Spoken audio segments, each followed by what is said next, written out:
I grew up believing that mirrors weren't entirely trustworthy. There was always something slightly off, like the way my reflection seemed to lag just a moment after I moved. I chalked it up to a trick of the mind until one unsettling evening.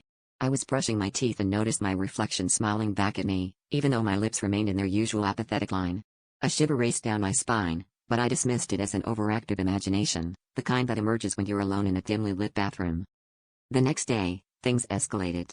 I was getting ready for work, buttoning up my shirt, when I noticed my reflection scratching its head. My hands were nowhere near my head. Panic surged through me, but I forced myself to remain calm, convinced it was fatigue playing tricks. But that night, as I lay in bed, I couldn't shake the feeling that my reflection was watching me from the mirror across the room. I draped a towel over it, hoping to silence the growing dread within me, but sleep was elusive. When I finally drifted off, I dreamt of a place where mirrors were gateways, not just reflections. My reflection beckoned me from the other side, its smile more sinister than ever. I woke up drenched in sweat, only to find the towel on the floor and the mirror unobstructed. My reflection stood there, grinning unnaturally wide as if it had been waiting for me to wake up.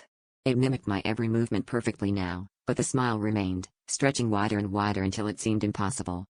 Desperate for answers, I searched online and found stories of people whose reflections acted independently, all ending in madness or disappearance. Fear gnawed at me as I realized it wasn't just a trick of the light or sleep deprivation. My reflection had a life of its own, and it was no longer content with just watching. It wanted out.